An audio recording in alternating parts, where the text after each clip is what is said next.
Assalamualaikum warahmatullahi wabarakatuh. Al-Fatihah lillahi ta'ala Muhammad Rasulillah sallallahu alaihi wasallam. Bijadi Nabi Mustafa Muhammad sallallahu alaihi wasallam.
Bismillahirrahmanirrahim. Qala mu'allimu rahimahullah wa nafa'ana bihi wa bi ulumihi bidaraina. Wa minha qati'atur rahim wa takhwidul amin wa imanul khaib. Rawahu Tabrani an Anas bin Malik radhiyallahu anhu. Wa minna intifaqul ahillah wa ayyura al-hilal qabala bi fathatain aisin atam ma yakun wal qawlu billahi. Rawahu Tabrani an Ibnu Mas'ud radhiyallahu anhu. Wa minha yadhhabu as-salihuna wal aqwal wa tabqa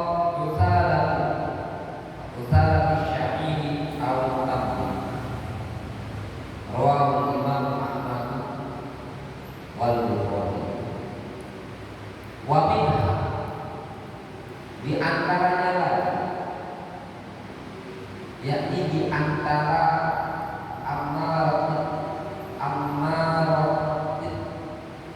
amaratit irabisah, di antara tanda-tanda dekatnya kiamat. Kalau kemarin pertemuan sebelumnya tanda-tanda dekatnya kiamat itu diantaranya adalah ada perusahaan wal mu'awani ala din. Tidak ada menolong untuk agama. Di antaranya lagi banyaknya ahli ibadah yang bodoh dan juga orang alim yang fasik.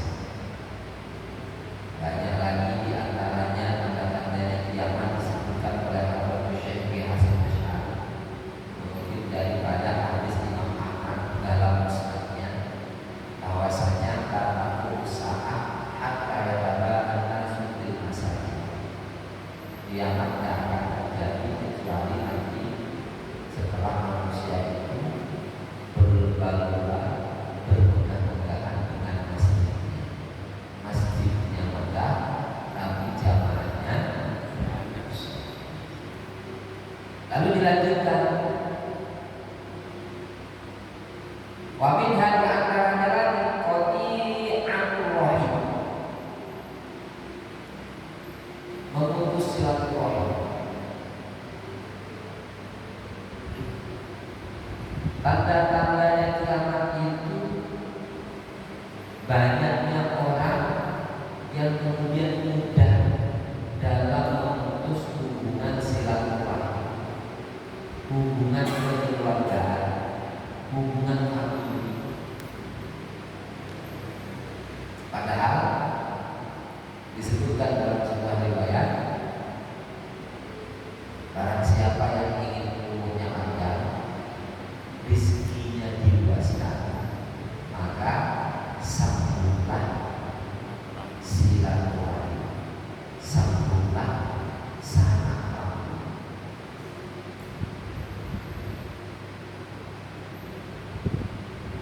Sedangkan menyambung sanak famili itu bukan berarti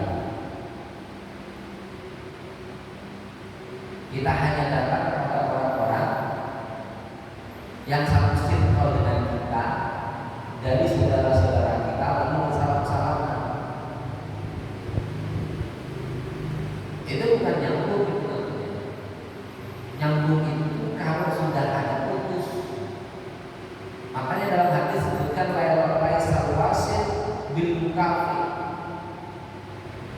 Jadi menyambung silaturahim yang keutamaannya itu sangat besar dan banyak disebutkan dalam berbagai macam hadis riwayat dan juga keteladanan para ulama.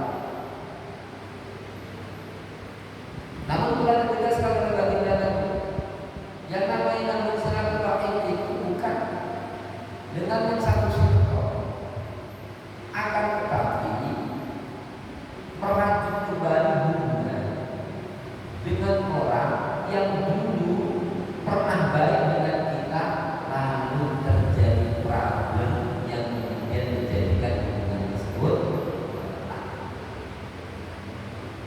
Nah, kalau kita datang kepada orang ini loh yang disebut sebagai al-wasil, orang yang menyambung silaturahim. Cuma orang itu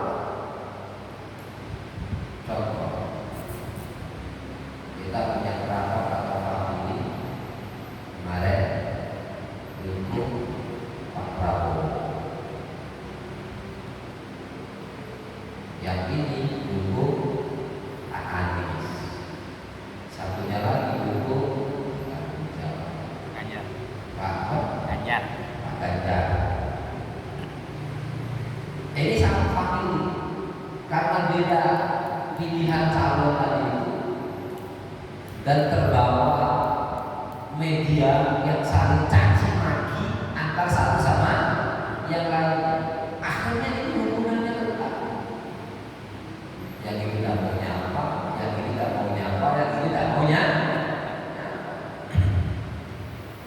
Padahal ini famili di keluarga, bisa jadi sepupu, bisa jadi buah buku, atau bahkan kadang adik kakak.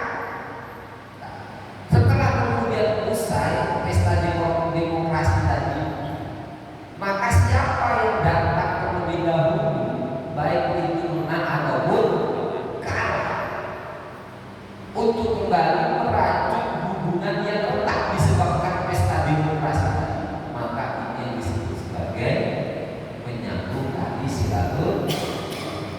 Ini yang dalam hadis keutamaannya mereka yang ingin umurnya panjang, yang ingin rezekinya luas, yang ingin kesehatannya itu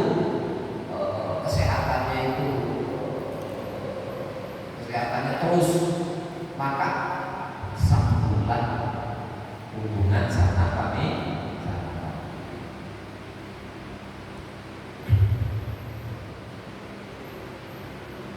Sekarang kalau kita tampak banyaknya orang yang mudah untuk memutus tali silaturahim, maka ketahuilah bahwasanya ini tanda-tandanya dekatnya kiamat. Rasulullah Shallallahu Alaihi Wasallam punya istri namanya Maria Tukipiah. Maria Tukipiah itu orang Syria. Kipti itu adalah suku atau marga daripada penduduk Mesir. Nah,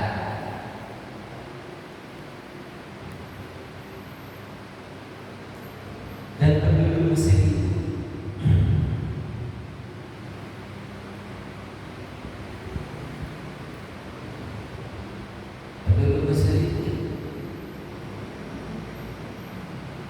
kalau diruntut daripada nasab atau hubungan daripada moyang dari Nabi Nuh yang kemudian melahirkan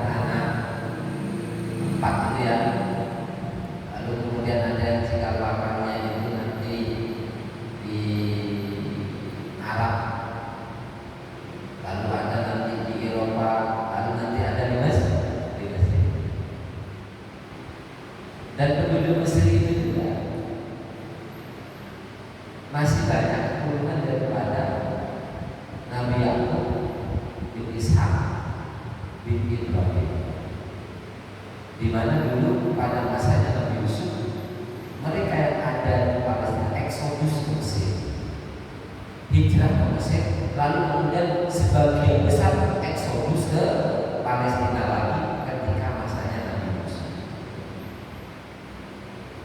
Satu ketika Rasulullah SAW berpesan kepada para sahabat,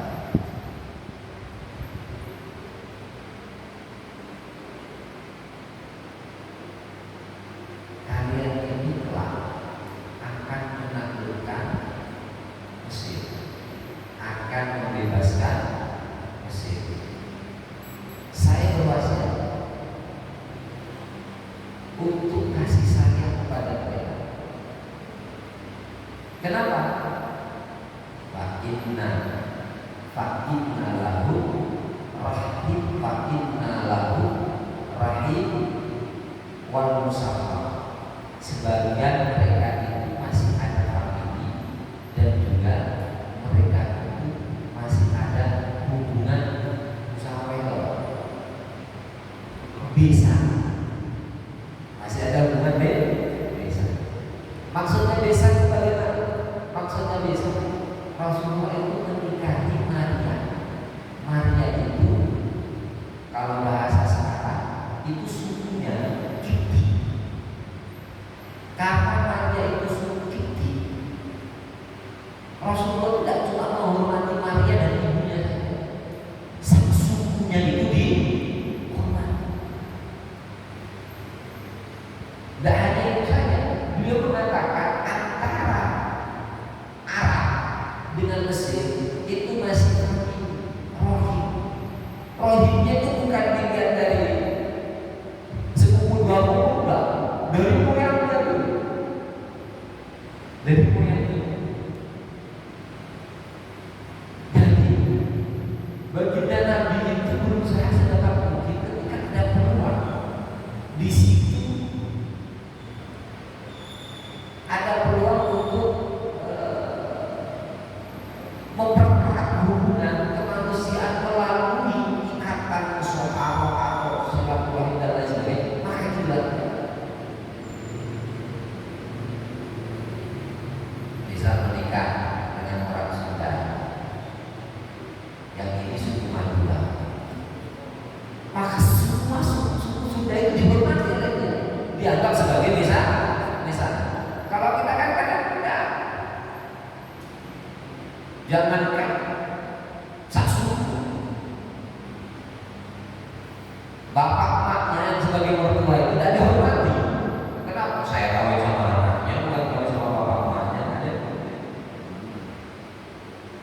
Makanya disebutkan di antara tanda-tandanya kiamat itu manusia itu mudah untuk memutus hubungan kedua.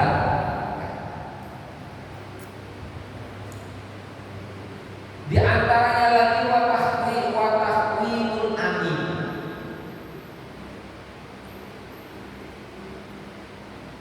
menuduh khianat terhadap orang-orang yang amanah. Wa'timanul khair, dan menuduh dan menganggap amanah orang-orang yang berkhianat. Orang yang amanah dituduh khianat, orang yang khianat malah dianggap amanah.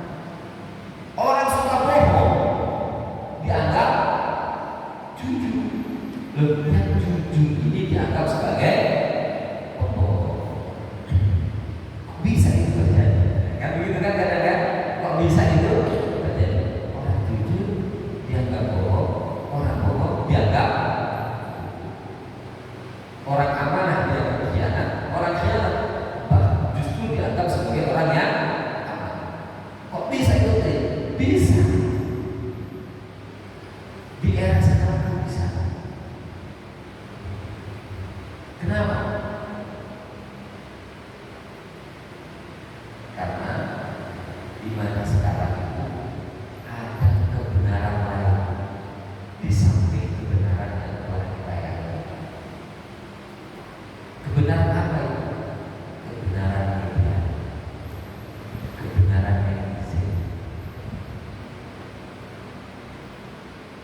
Oh, kalau sudah viral, sudah dianggap benar sama netizen dan media, maka ini akan menjadi kebenaran baru. Padahal, dulu ini dianggap sesuatu yang tabu. Coba joget-joget. Dulu tabu bagi kita. Orang-orang joget di kampung saya, kalau kelihatan joget-joget itu bang, dianggap sesat, dihapus sama orang tuanya, dikakai. Lalu sekarang joget-joget bahkan diketahui hampir seluruh penduduk Indonesia.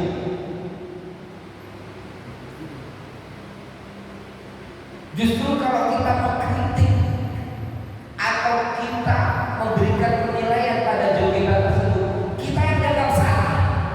Nah, ini yang tadi disebut sebagai kebenaran baru.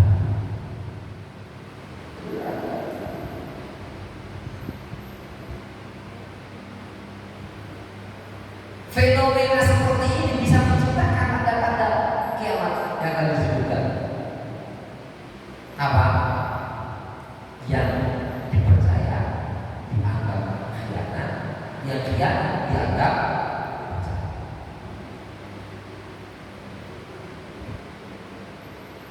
Bisa jadi ini pahlawan-pahlawan nasional ini karena klaim media, klaim kekuasaan dianggap sebagai pengkhianat, dibuatkan sebuah sejarah film dan lain sebagainya, dihapus sejarah kebenaran yang ada di Indonesia, digantikan dengan sejarah-sejarah baru yang kemudian diekspos, diviralkan, sehingga sejarah baru tadi itu masuk ke dalam otak dan alam sadar anak-anak generasi sekarang. Nah, ini yang bahaya. Berarti sudah tanda-tandanya ya.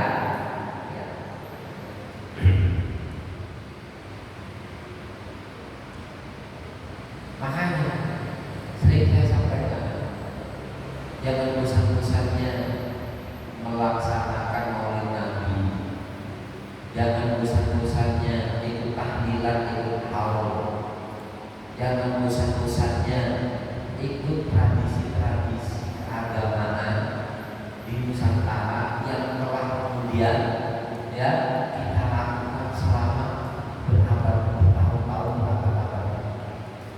Kenapa?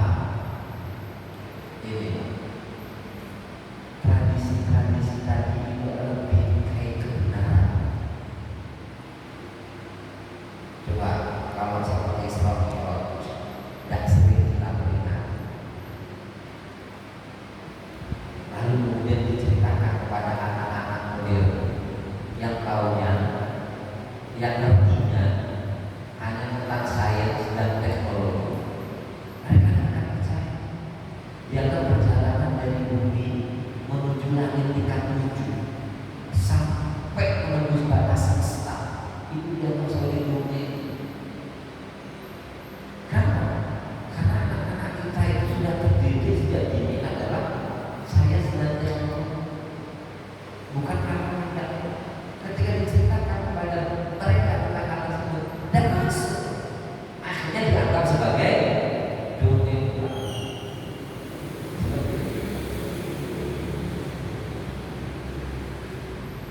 Rasulullah Tabrani an Anas bin Malik radhiyallahu anhu itu. Wa minha, di antaranya lagi ittifaqul ahillah.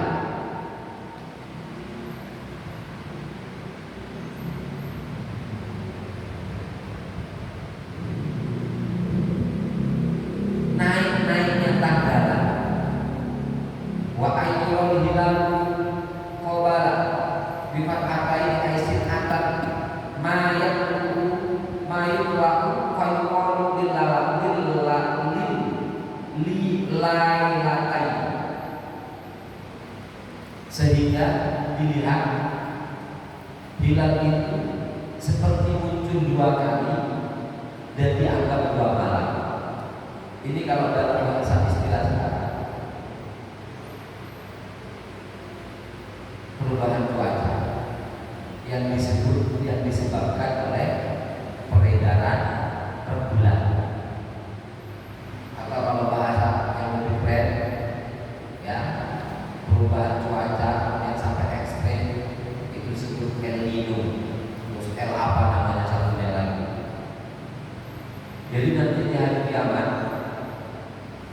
akan terjadi perubahan cuaca yang dahsyat yang disebabkan oleh berubahnya peredaran matahari dan bulan.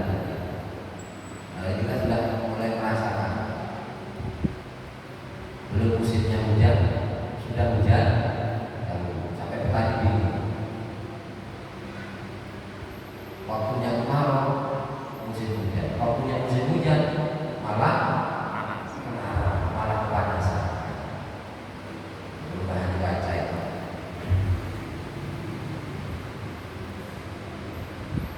Jadi sudah tidak stabil. Pamenan di antaranya lagi ialah musolihuna wal awal.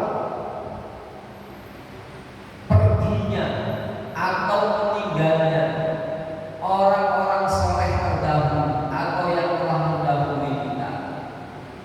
Jadi orang soleh itu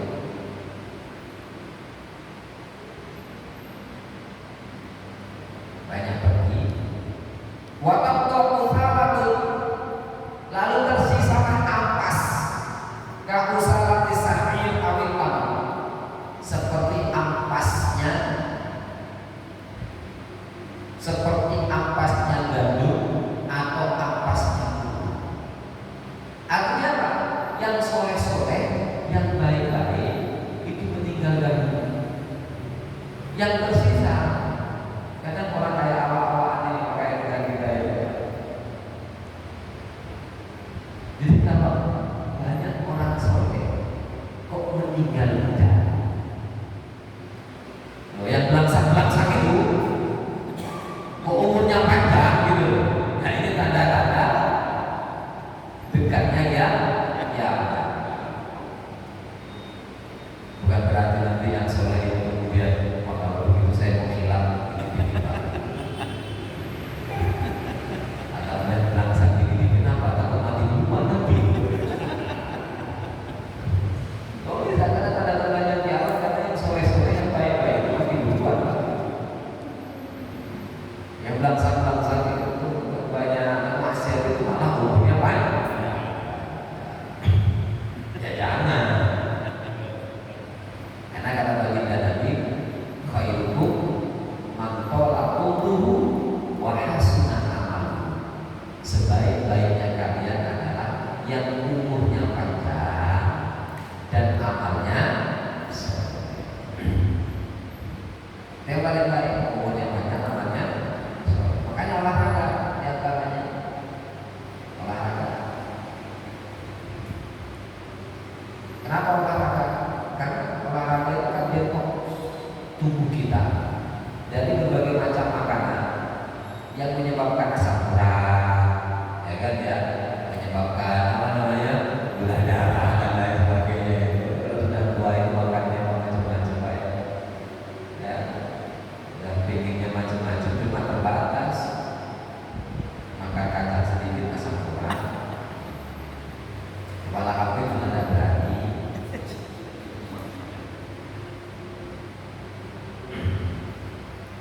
Makanya kata baginda Nabi, sebaik-baiknya kalian umurnya yang paling panjang dan amalnya baik.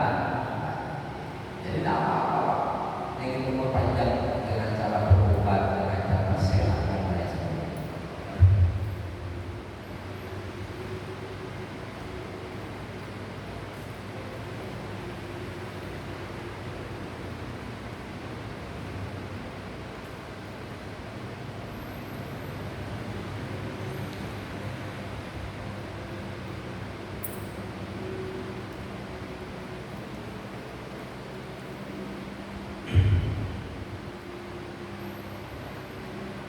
Rawahu al-Imam Ahmad wal Bukhari. Wa min al-taqu sa'atu hatta yakuna zuhdu.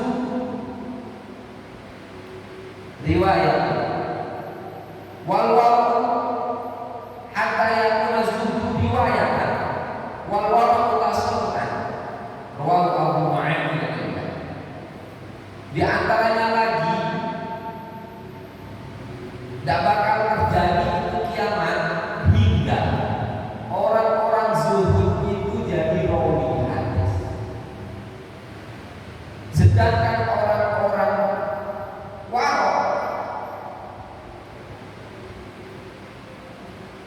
itu banyak beramal sesuatu yang mengada-ngada. Orang tua amal yang mengada-ngada, orang zuhud itu banyak cerita akan kebaikannya. Maka itu tanda-tandanya dia ya. Wa min di antaranya lagi ayatul waladu ghaibun. Di antara tanda-tandanya kiamat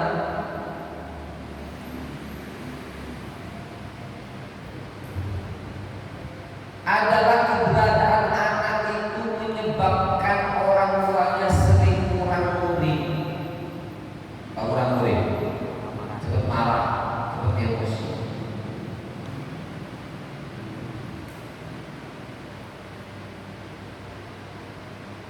Wal maqamu qaidun. Hujan itu jadi sebabnya panas.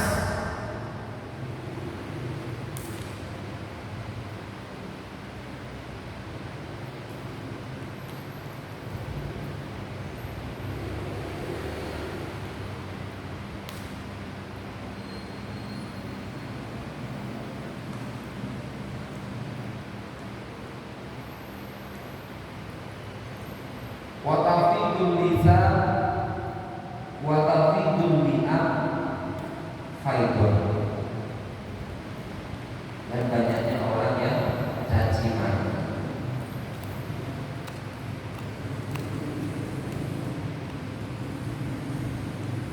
Anak jadi sebab orang tuanya itu marah, artinya ada durhaka. Jadi banyaknya kemudian anak durhaka kepada orang tua.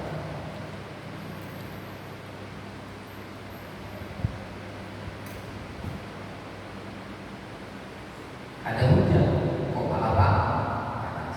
Ini sama seperti yang sebelumnya. Rawahu Tabrani an Ibnu Mas'ud radhiyallahu anhu.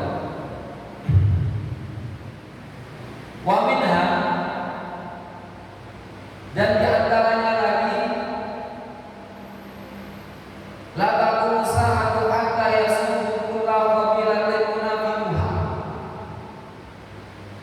Wa kana za'imul qaum al-baduhu. Tidaklah terjadi kiamat sehingga setiap kabilah, setiap suku, kalau sekarang setiap komunitas itu dipimpin oleh orang munafik di tengah-tengah mereka. Jadi pemimpinnya itu munafik. Wa kana za'imul qaumi ardalahu. Dan pemimpin kaum itu adalah orang yang paling hina di antara mereka. Jadi pemimpinnya anak zina, sebisa itu ya, atau orang yang tidak sholat dan lain sebagainya.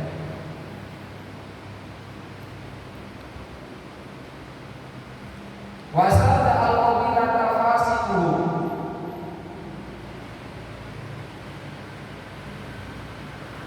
Dan pemimpin dari kabilah itu adalah orang yang paling fasik. Suka mabuk-mabukan. Dia cuma tak tahu mereka tidak terekspos, sembunyi-sembunyi. Aneh-aneh. Rawahu Tabrani an Abdullah bin Mas'ud radhiyallahu anhu wa Tirmidzi an Abi Hurairah radhiyallahu anhu. Wa minha, di antaranya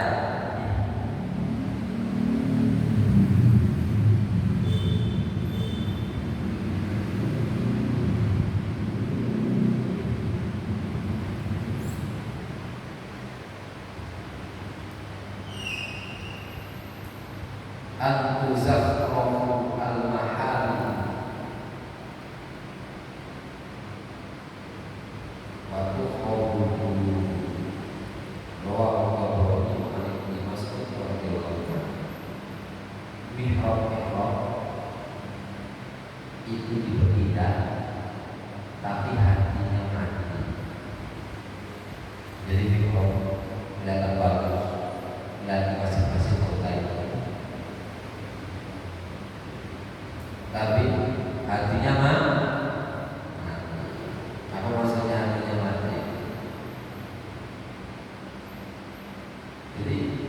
Kita ibadah sholat itu hanya apa justru terpikat dengan kemegahan, bukan justru ingat kepada Allah Subhanahu wa Ta'ala.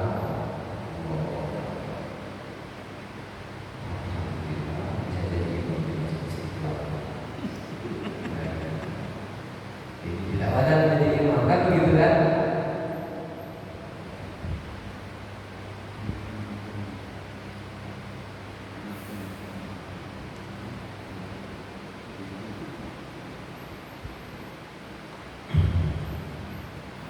Ini tanda-tanda yang disebutkan oleh Syekh Hasan Asy'ari yang diringkas dari berbagai macam hadis yang berhafal. Jadi Syekh Hasan Asy'ari itu beliau itu muhaddis,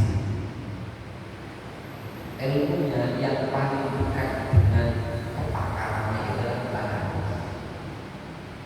Hampir 95% daripada ulama hadis di Nusantara dan para kiai itu ngaji Sahih Bukhari dan Muslim, hatamnya ke Kiai Hasyim Asy'ari. Dari banyaknya hadis yang beliau hafal tentang tanda-tanda kiamat, lalu disebutkan wamin hawa, dipotong-potong. Ini kalau disebutkan hadisnya satu persatu panjang.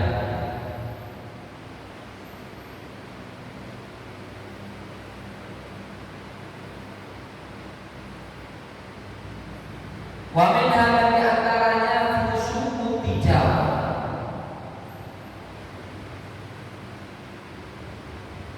tersebarnya perdagangan, hatta tu'inu mar'atu zawjaha ala tijal, sampai-sampai wanita itu membantu suaminya berdagang.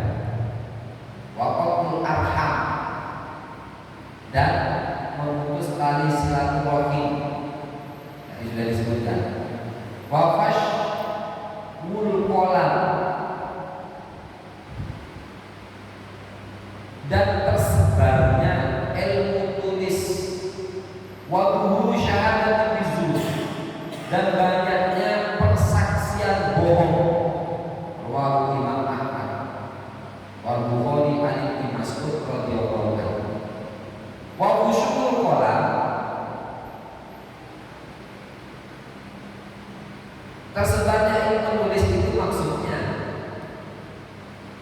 kinayatun sebagai kinayah angkas wakil kata bagi tentang banyaknya penulis wakilatul ulama, tetapi sedikit ulama, yakni yang takuna bita'allumil khatti yukhalitul ukal. Mereka menganggap cukup dengan belajar menulis saja agar supaya bisa mendekati penguasa tapi minim ilmu. Ini saya tidak bisa menjelaskannya. Jadi antara tanda kiamat itu menyebarnya data, banyak data sampai laki-laki itu dibantu istrinya berdagang. Gimana ya? Kalau dilihat banyak itu istri-istri kita itu bantu dagang ya kan? Ya.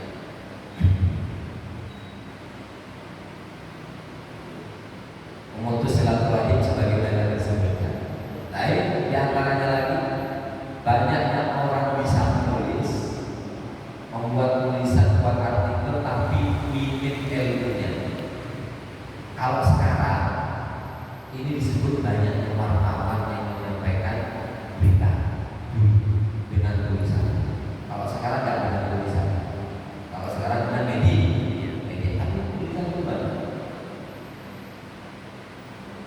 Nah terkadang wartawan itu, saya itu wartawan juga, saya dulu pernah jadi wartawan, jadi redaksi, pimpinan redaksi, ya kan?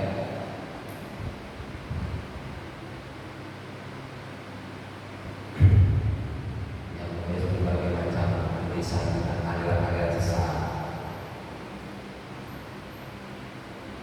Cuma yang dimaksud di sini adalah mereka yang hanya menulis berita-berita, persoalan-persoalan, minim koreksi, minim investigasi, dan terkadang dibumbui dengan opini semata, hingga menyebabkan keresahan di tengah-tengah masyarakat.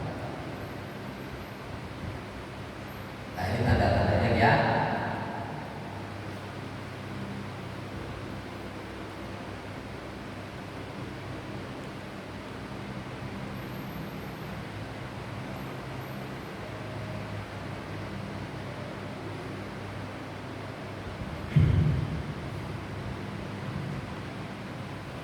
Lalu buhum syahadatin bisu. Tanda-tandanya kiamat itu banyaknya persaksian bohong. Kalau di negara kita ini, ya atau mungkin saya terlalu sulit, sering terjadi. Jadi persidangan itu disetting dengan para saksi yang bohong, sehingga yang bersalah bisa selamat dari tuduhannya, yang tidak bersalah terkadang karena dia itu miskin itu dijadikan tumbal sebuah peristiwa. Kata yang seperti itu kan?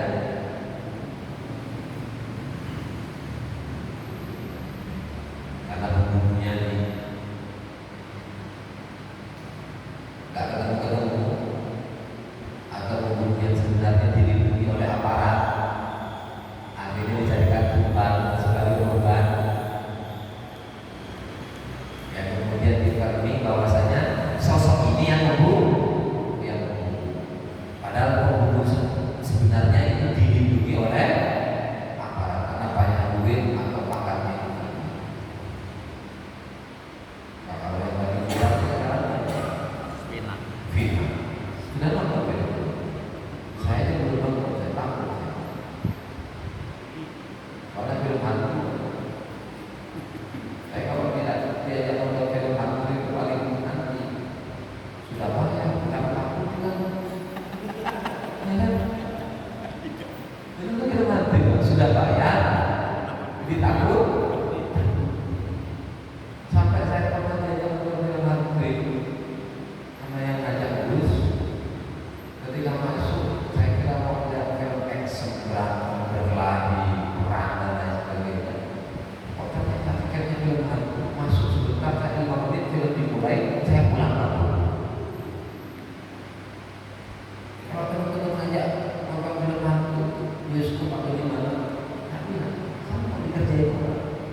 dibuat rebutan. Zakat dan zakat itu dijadikan sebagai ganti rugi, sebagai ganti akan kerugian. Jadi ada titipan harta, nah itu kan jadi hutang, namanya titipan ya, kan akan diambil lagi sama orang.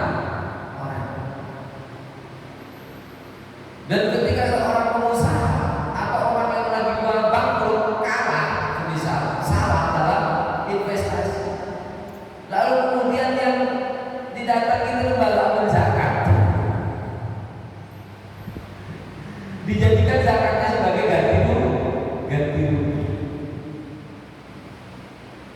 Wa yata'allamul ilma li ghairi dinin, dan ilmu itu dipelajari bukan karena untuk agama, tapi untuk kepentingan dunia dan lain sebagainya. Rawahu Tirmidzi an Abi Hurairah radhiyallahu anhu. Wa min hadhihi antaranya lagi,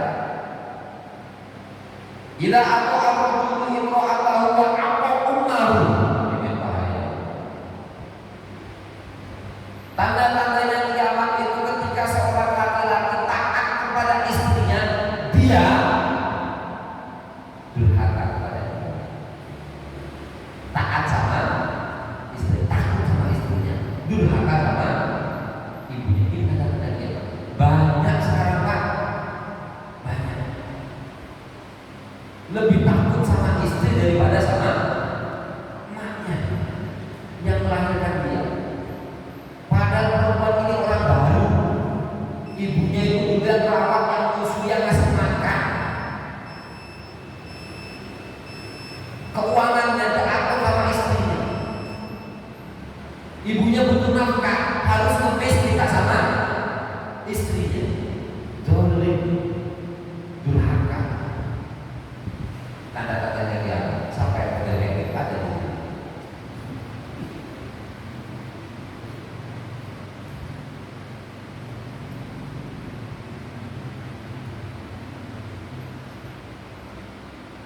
Mana yang lebih dahulu dihormati, diagungkan, ditaati, dimuliakan di antara dua perempuan ini, ibu atau istri? Maka jawabannya adalah ibu, sampai kapanpun ibu. Tapi mana yang harus didahulukan dalam memberikan nafkah antara ibu dan istri? Maka secara fikih yang wajib untuk diberikan nafkahnya pertama kali adalah istri. Kamu ya, Pak ya, jangan salah ya. Penghormatan dan ketaatan, pemuliaan itu ibu. Tapi kalau nafkah yang didahulukan adalah istri, artinya seperti ini. Ibu butuh makan, istri juga butuh makan. Sedangkan nasi hanya cukup satu orang. Maka mana yang didahulukan itu adalah istri secara fikih. Kenapa? Karena istri itu akdun akan yang musyabahatun bil mu'awadah, yang menyerupai mu'awadah, tukar menukar mu'awadah. Kamu melayani saya melayani kan?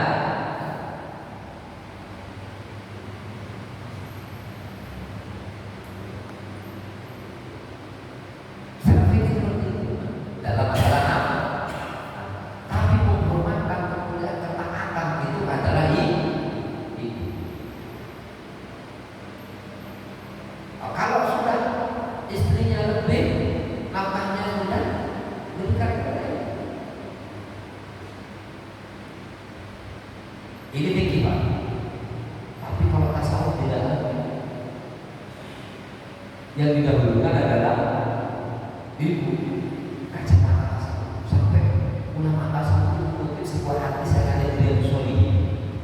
Seorang suami yang ibu bapaknya sudah tua renta, mereka itu tidak minum susu dengan istri dan anaknya kecuali ibu bapaknya sudah minum susu terlebih dahulu. Pada saat ketika setelah susu itu disiapkan, ibu bapaknya itu Dan susu ini tidak berani diminumkan kepada istrinya, kepada anaknya. Nunggu ibu bapaknya sampai bangun, minum atau santap makanan dulu, baru kemudian dia makan. Beda lagi pada hadis.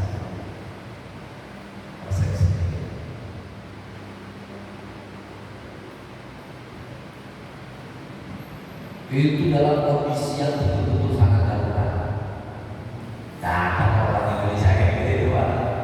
Dimana hanya ada satu makanan antara ibunya yang lapar atau istrinya yang lapar. Setahu saya adanya itu yang banyak di lingkungan kita, gajinya suami langsung dipegang sama istri. Istrinya jadi penguasa malam. Jadi apapun yang mau keluar, bahkan untuk diberikan kepada ibunya, ini harus dididik dulu sama istri. Jangan durhaka. Bahkan ulama menyebutkan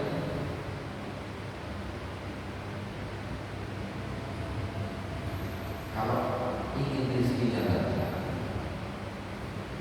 ingin hidupnya berkah, mulia di dunia akhirat, maka orang tua ini harus kita dah.